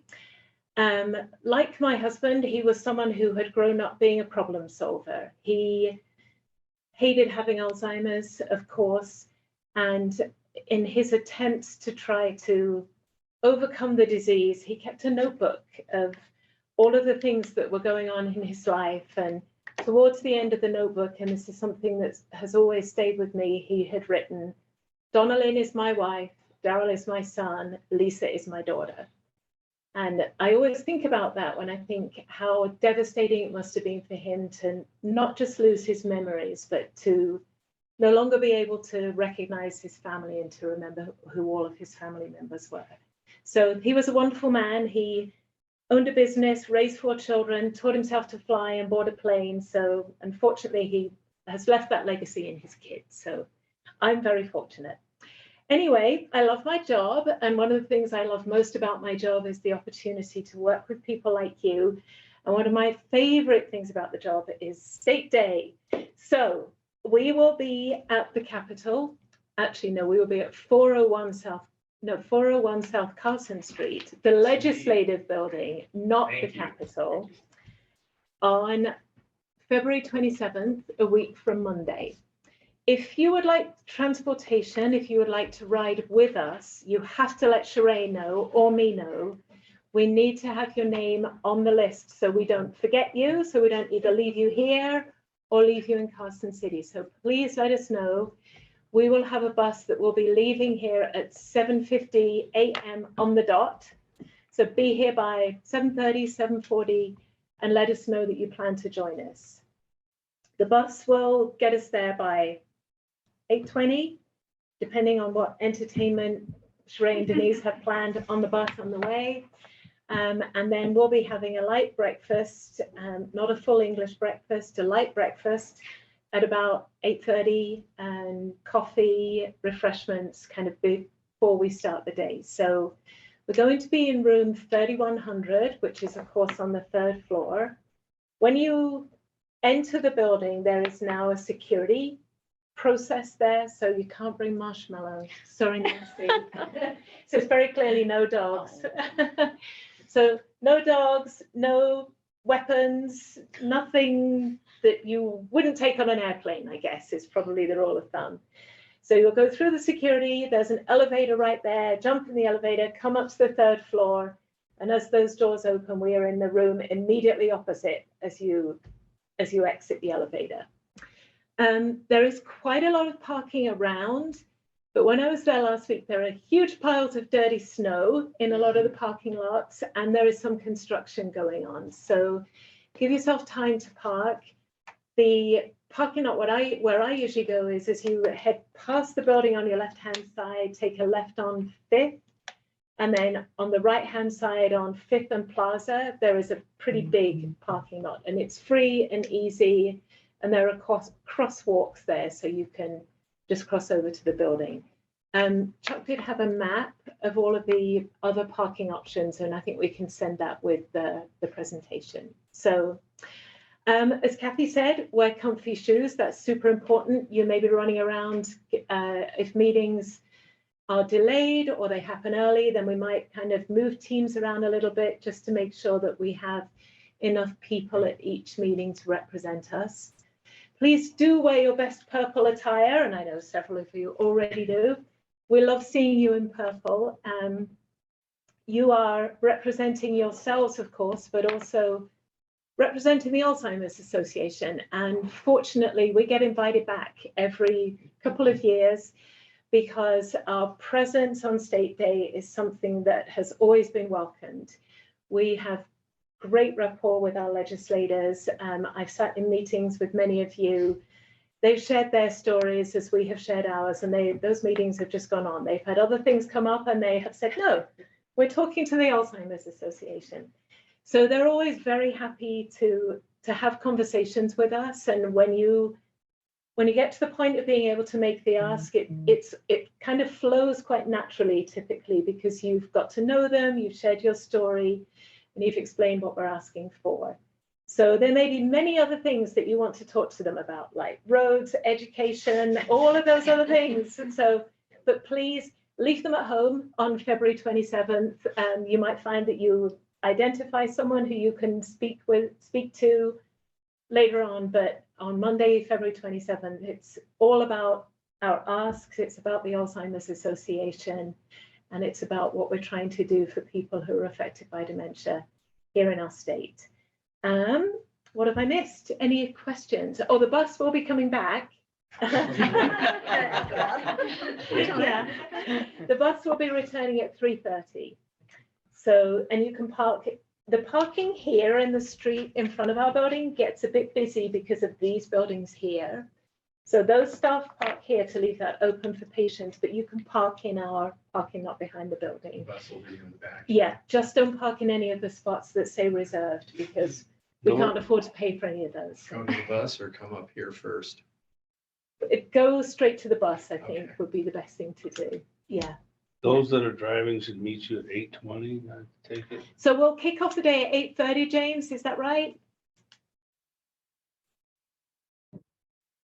Yes, the event starts at 8:30. Check-in starts at 8:30. By the way, everyone, my name is James Fitzpatrick, and I am the Director of Advocacy of the Alzheimer's Association. I'm the one that's been blowing up your emails, and I will continue to do it up until the 27th, so I apologize now. Please don't hate me. But yeah, it starts at 8:30. Our program will kick off about 9, so between 8:30 and 9 o'clock. You can show up whenever. When you arrive, when you check in, you will receive your legislative meeting schedule. That is the most important thing throughout the whole day, is whatever's on your schedule, you want to make sure you're in those offices. Or at least meeting in front of those offices about 5 minutes before, so you can coordinate who's going to do the intros, who's going to share the story, who's going to do the ask, who's going to ask for the photo, and as Amy said, who's going to thank them. We will have a program in the morning. The majority of our visits so far are pretty much in the afternoon. But we do want to make sure that you have a full day. I cannot stress enough to wear comfortable shoes because you will be walking. We're still finalizing what the agenda entails, as well as our program. Myself and Chuck and Nikki and Phil Kaufman, who's here in the Vegas office, are working on getting legislative visits. We will have a tour of the governor's building. We'll probably do practice on how to prepare your story, as well as practice legislative meetings at our tables and our groups. One thing to make sure you hold on to is expect the unexpected. Things change rather quickly. Our meeting schedules can change at the drop of a hat. You can go in for a 15-minute meeting, and I don't know if it was Amy, Kat, or Kathy said this, but you can have a 15-minute meeting and it turns into a 1-minute meeting. It could be, hey, walk with me to the elevator, and you have the elevator. We'll help you with like coordinating how you modify. But the whole day is we adapt. As Nikki said, we'll go in, we're the friendly ones. We have a difficult topic, but we don't want to be difficult people. It should be super, super fun. I'm glad that we're back in person. We haven't been in person at the Capitol since 2019. I think we've done amazing things over the last couple of years virtually, but there's nothing like in person.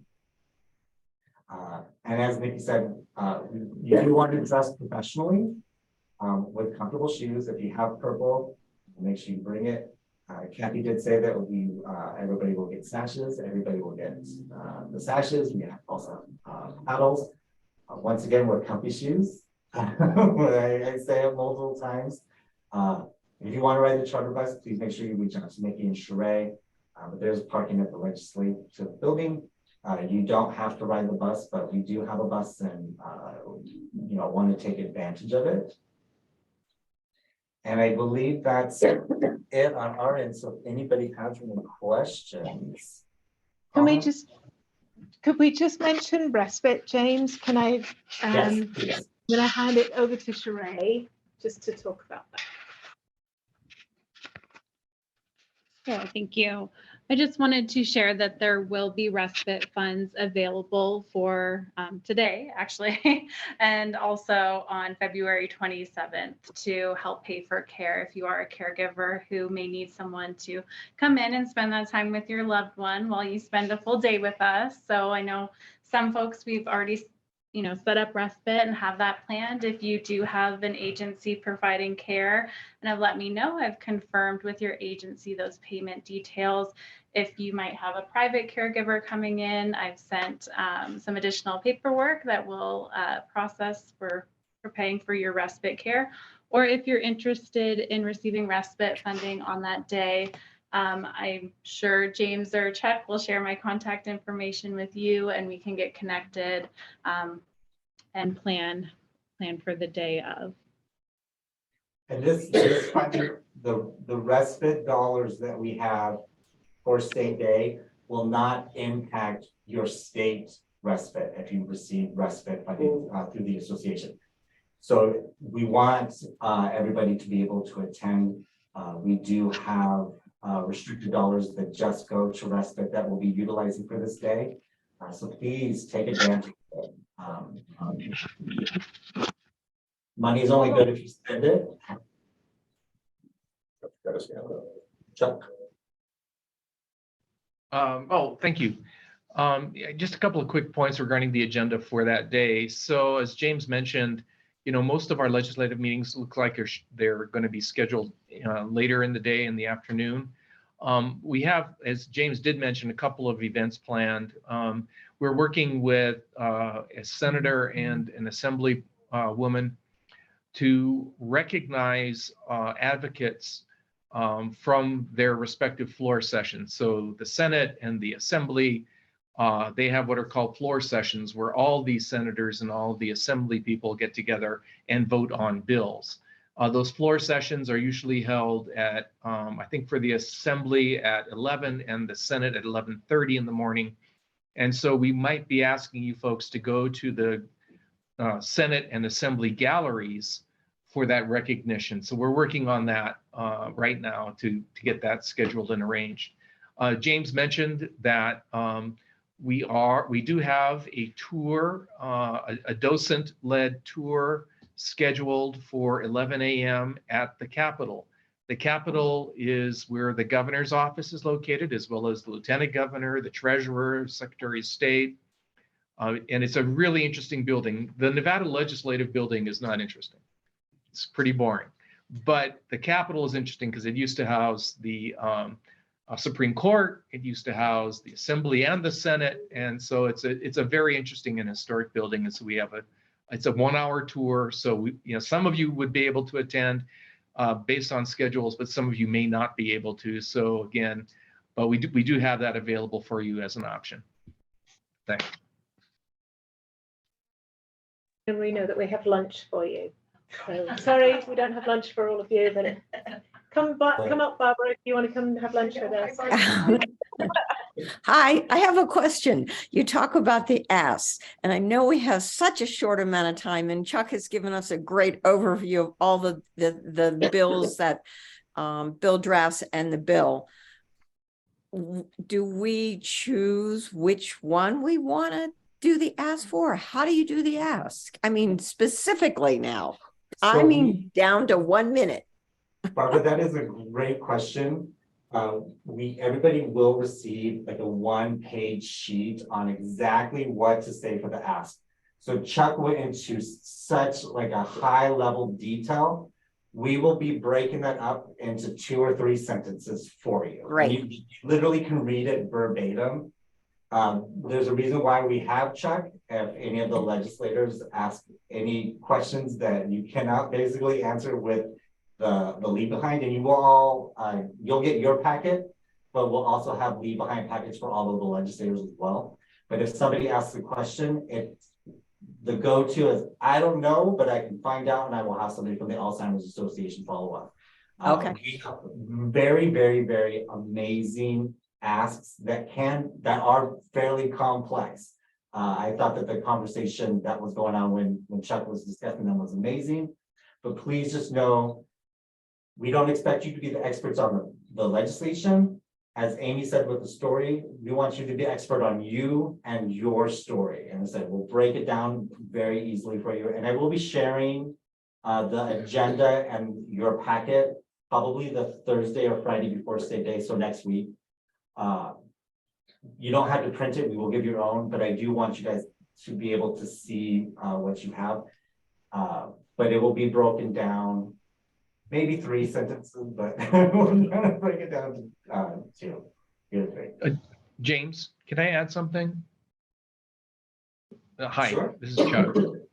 Yeah, so you'll have a breakdown. We have 2 priority asks, and the third one is, the third one is the dementia care specialist ask, but our 2 priorities, number 1 is the Nevada Memory Network, and number 2 is the Medicaid Family Caregiver Program.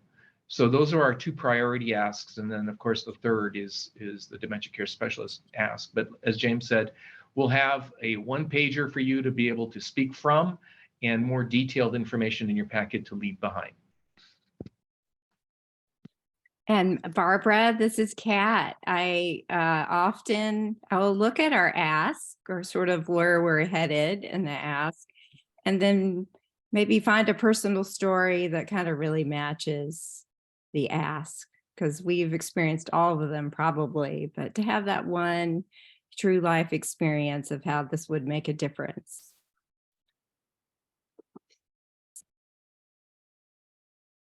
I know that you just don't have much time, so that's why I wanted, it's quick, in and out. Barbara, you're gonna have to repeat everything that Chuck said during his presentation. And we will give everybody a book and you just plop it down on the table. I'm going to add one more thing. You know, the main thing to leave behind, if you just have a minute, is the bill number and the support. So, you know, make sure you identify the bill by name and number and tell them that you support it. And it's supported by the Alzheimer's Association and the 50,000 Nevadans with dementia that you support. Thank you. Any other questions, comments, concerns, thoughts? Hearing none, I thank you all for your time today.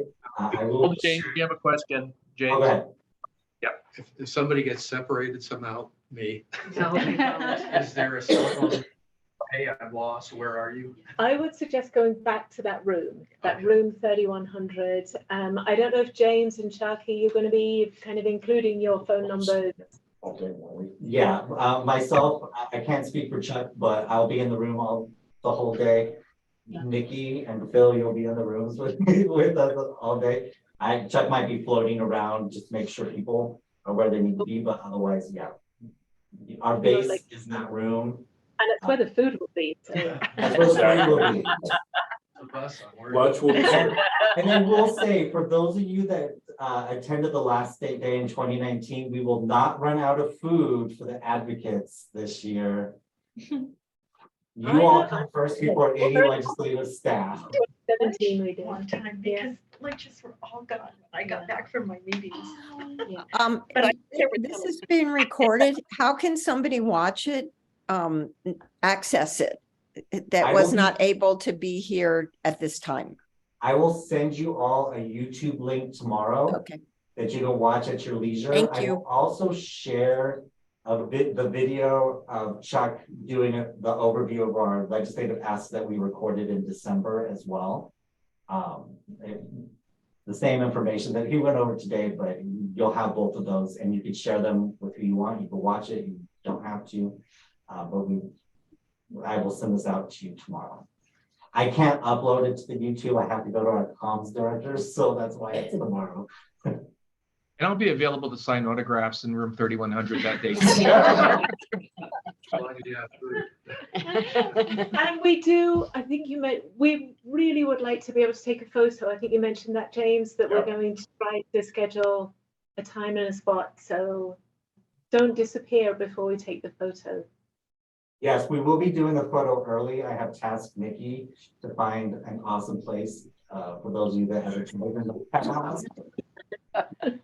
Okay. For those Thank of you, that Nikki. attended in the past. And for those Las Vegas, please bring a coat.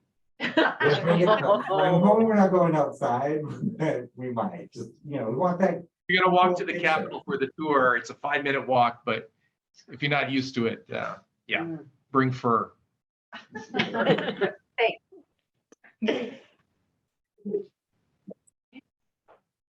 Any more questions? Good seeing you all. You too.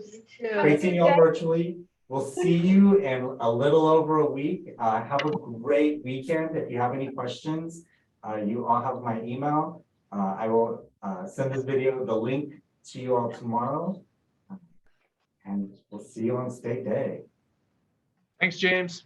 Thanks, Bye, everybody. everyone. Hi, everyone.